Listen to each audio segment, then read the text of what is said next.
Soyons honnêtes un instant. L'innovation du smartphone est au point mort. Depuis 5 ans, qu'avons-nous vraiment gagné? Un processeur un peu plus rapide, une caméra avec plus de pixels. Regardez les derniers modèles. Ce sont tous les mêmes dalles de verre noir. La magie a disparu. Le wow effect de 2007, quand Steve Jobs a dévoilé le premier iPhone, est mort. Mais le pire, c'est ce que cet objet a fait de nous. Nous sommes devenus des esclaves biologiques, le dos courbé, coupés du monde réel, limités à regarder la vie à travers une fenêtre de 6 pouces. Le smartphone était une étape nécessaire, mais c'est une technologie de transition. Et comme le télégraphe ou le fax avant lui, il a atteint sa limite physique absolue. Il est temps de briser la vitre. La première étape de cette transition est déjà en cours. Elle est invisible. Le but n'est plus de regarder, mais de parler. Pensez au film R. Votre système d'exploitation ne sera plus une grille d'icônes, mais une voix dans votre oreille. Une IA omnisciente qui connaît votre agenda, vos goûts et vos secrets. Fini le temps où l'on devait ouvrir Uber, puis Google Maps, puis WhatsApp.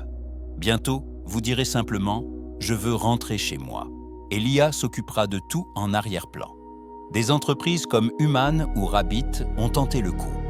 Elles ont échoué sur le matériel, trop tôt. Mais elles ont raison sur le logiciel. L'application est un concept du passé. L'avenir, c'est l'assistant. Mais la voix ne suffit pas. Nous sommes des créatures visuelles. La véritable révolution, c'est quand l'informatique quitte le boîtier pour se superposer au monde réel. Oubliez les casques de ski actuels. Le but final, ce sont des lunettes que vous porteriez toute la journée. Imaginez marcher dans la rue. Le GPS n'est plus sur un petit écran.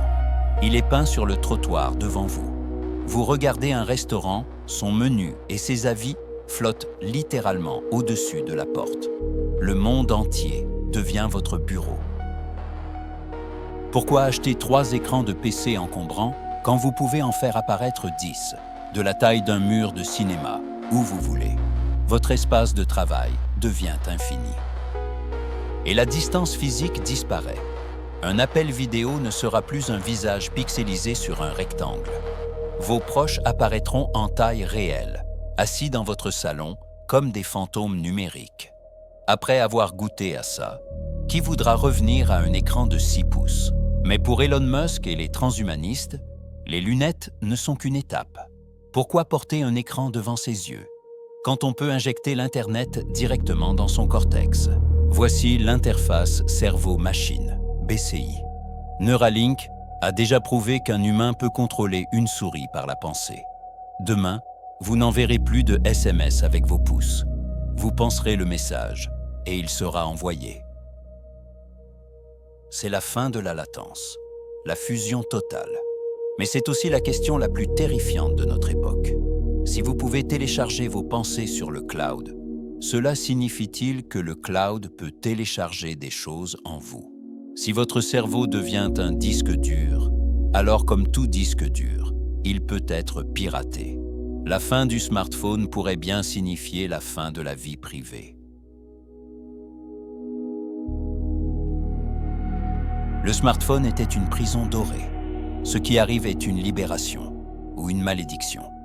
La barrière entre le réel et le virtuel va disparaître pour toujours. La question n'est plus de savoir si cela va arriver, mais quand. Et surtout, serez-vous prêt à sacrifier votre vie privée pour obtenir des super-pouvoirs?